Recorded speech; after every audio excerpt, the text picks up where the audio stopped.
ইয়াহুদিদের সাথে সম্পর্ক ছিল, লেনদেন ছিল। আমরা জানি যে রাসূলুল্লাহ সাল্লাল্লাহু আলাইহি ওয়াসাল্লাম একজন ইহুদি মহিলা ওনাকে বিষযুক্ত খেজুর দিয়েছিলেন এবং তিনি খেয়েছিলেন, যার কারণে তার মৃত্যুর সময় পর্যন্ত এই বিষক্রিয়া হয়েছিল। খেজুর না, বিষযুক্ত গোশত, জি বিষযুক্ত গোশত, সরি। এবং মৃত্যুর সময় কিন্তু এই বিষযুক্ত বিষাক্ত গোশতের কারণে তার কষ্ট হচ্ছিল, যন্ত্রণা হচ্ছিল। তারপরেও আপনি বললেন যে রাসূলুল্লাহ সাল্লাল্লাহু আলাইহি ওয়াসাল্লাম একজন ইহুদির কাছে তার বর্মটা সম্ভবত বন্ধক রেখেছেন, এবং এ ধরনের তার ব্যবহার ছিল ইহুদিদের সাথে, এবং আপনারা জানেন যে আরবের অন্যান্য অমুসলিমদের সাথে। আসলে এর থেকে আমাদের কি শেখার আছে আসলে, এবং কি কারণে তিনি এই ধরনের সম্পর্ক করেছেন?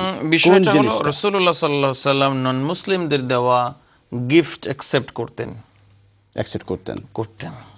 আচ্ছা, দেখা গেছে যে ইয়ামান থেকে আল্লাহ রসুলের জন্য এক নন মুসলিম পোশাক একটা পাঠাইছে, আল্লাহ রসুল অ্যাকসেপ্ট করেছেন। ইজিপ্টের কিং মুকাওকিস, সে আল্লাহ রসুলের কাছে গিফট পাঠাইছে, রাসূলুল্লাহ সাল্লাল্লাহু আলাইহি ওয়াসাল্লাম এটাকে অ্যাকসেপ্ট করেছেন। রোম থেকে কোনো কিছু গিয়েছিল কিনা? রোম থেকে সরাসরি এরকম এইভাবে মানে এভাবে পাওয়া যায় না, যেটা রোমের সম্রাট পাঠিয়েছে এরকম কোনো এরকম কোনো কিছু পাওয়া যায় না। ঠিক অন্য ওই সেম ওয়েতে খাইবারের যুদ্ধের সময় যখন আল্লাহ রসুল খাইবারে ছিলেন, তখন এই মহিলার নাম হলো যায়নাব বিনতুল হারিস।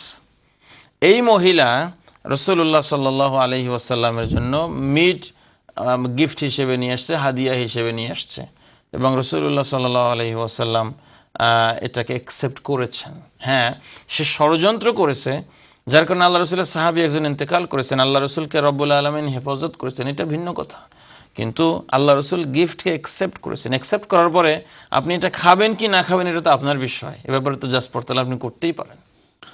অসংখ্য ধন্যবাদ শেখ মাদানী। অনেক কলার লাইনে আছেন। হ্যালো, আসসালামু আলাইকুম রাহমাতুল্লাহ। হ্যালো, আসসালামু আলাইকুম। ওয়ালাইকুম আসসালাম। বোন ভালো আছেন? জি ভালো, আপনারা ভালো আছেন? জি আলহামদুলিল্লাহ। খোকা বোন, আমার 3টা কোয়েকশন আছে। জি খোকা বোন, এশা নামাজ যদি রাত 12টার পরে পড়া হয় তাই গুকিটা ওইব না? জি জি খোকা। যে আরেকটা হইলো তাহাজ্জুদ, কেউ হইন কুলল্লা দিয়া পড়তাম, কেউ হইন অন্যান্য সূরা দিয়ে পড়া যায়, জি টাইম বেশিরভাগ কুলল্লা দিয়া আরম্ভ করি, তো এটা একটা রাইট না রং? আচ্ছা। আর আরেকটা জিনিস জানতে চাইতাম যে এমন একটা দোয়া পড়তাম যাতে তাড়াতাড়ি সফল হয়, ওটা আমার একটু হইয়া সফল হইতে সাকসেস হইতো তাড়াতাড়ি। কিসের সাকসেসের জন্য এটা? ড্রাইভিং টেস্ট পাইলে এই ধরনের কিছু না? এটা না, আমি আসলে ওখানে শিক্ষার্থী রয়েছি। ও আচ্ছা, পড়ালেখা করো? পড়ালেখা জি। ও আচ্ছা, পড়ালেখা সাকসেস হইতা। আচ্ছা, থ্যাংক ইউ বোন। আসসালামু আলাইকুম। ওয়ালাইকুম আসসালাম। প্রথম হলো ঈশান নামাজ বোন রাত 12টার পরে বলা যাবে কি না, পড়া যাবে কি না। এখন প্রথম কোশ্চেন হলো যে কি কারণে রাত 12টার পরে পড়া হবে। যদি এমন কোনো অ্যাকসেপ্টেবল কোনো রিজন থাকে যেই কারণে ঈশান নামাজ আগে পড়া যায় নাই, তাহলে রাত 12টার পরে পড়া যাবে। কিন্তু নিয়মিত যেন রাত 12টার পরে ঈশান নামাজ পড়ার অভ্যাসটা না হয়ে যায়, কারণ যে কোনো নামাজ আউয়াল ওয়াক্তে, প্রথম ওয়াক্তে পড়াটা হলো সুন্নত এবং বেশি সওয়াবের কাজ। এজন্য যদি কোনো কারণে দেরি হয়ে যায়, কোনো ওজর থাকে, তাহলে ফজরের নামাজের ওয়াক্ত শুরু হওয়ার আগ পর্যন্ত ঈশান নামাজ পড়া যায়। তাহাজ্জুদের নামাজের জন্য নির্দিষ্ট কোনো সূরা নাই, যে কোনো সূরা দিয়েই তাহাজ্জুদের নামাজ পড়া যায়। আপনি কুল হুয়াল্লাহ দিয়ে পড়েন, ঠিক আছে, অন্য কোনো সূরা দিয়ে পড়লেও ঠিক আছে, নির্দিষ্ট কোনো সূরা নাই, যে কোনো সূরা দিয়ে পড়া যাবে। আর দোয়া, এখন আল্লাহ তাআলা যেন আপনার জ্ঞানকে বাড়ায় দেয়, আপনার যেন লেখাপড়ায় সাকসেসফুল করে। সবথেকে ভালো দোয়া হলো রব্বি জিদনি ইলমা, এটা সবচেয়ে ভালো দোয়া। রব্বি জিদনি ইলমা, রব্বি জিদনি ইলমা, রব্বি ইয়াসসির ওয়ালা তুআসসির ওয়া তাম্মিম বিল খাইর। এই দোয়াটা হলো সবথেকে ভালো দোয়া এই ব্যাপারে। তো সেজন্য আপনি এই দোয়া ইনশাআল্লাহ বলতে থাকেন। রব্বুল আলামিন আপনাকে কামিয়াব করুন, আমিন। অসংখ্য ধন্যবাদ আমাদের কাছে যে ফোন করার জন্য। একজন বোন আমাদের কাছে অনেক কথা বলতে যাচ্ছে না, কন্ট্রোল তিনি ফোন করেছেন। শেখ মাদানী, পেঁয়াজ নিয়ে আবার প্রশ্ন এসছে যে অজু করে তিনি পেঁয়াজ কাটতে পারবেন কিনা, এক্ষেত্রে তার অজু যাবে কিনা। দ্বিতীয় প্রশ্ন হচ্ছে যে তিনি চুলে কালার দিতে পারবেন কিনা, কালার দেওয়াটা কি তার জন্য জায়েজ কিনা, কালো কিংবা অন্য কোনো কালার চুলের মধ্যে। এবং আরও কয়েকটা নামের মিনিং জানতে চাচ্ছেন, দুটো নাম লায়লা এবং ইকরা ইসলাম।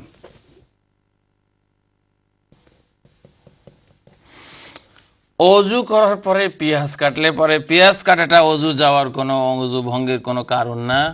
তবে আপনি যেটা করা উচিত, আপনি ভালো করে আপনার হাত পাকে ক্লিন করা উচিত। পেঁয়াজ আপনি কাটতে পারবেন, দরকার হলে কোনো অসুবিধা নেই, এতে আপনার অজু যাবে না। কিন্তু পেঁয়াজের দুর্গন্ধটা আপনার হাত পায়ে লাগতে পারে, এই জন্য আপনি ভালো করে ওয়াশ করবেন, এনাফ হয়ে যাবে। চুলে কালার স্পেসিফিক কোনো কারণ ছাড়া শুধু শুধু চুলে কালার লাগানোটা ঠিক না। যেমন যাদের চুল পেকে যায় এদের জন্য মেহেন্দি কালার লাগানোটা এটা জায়েজ, কোনো অসুবিধা নেই।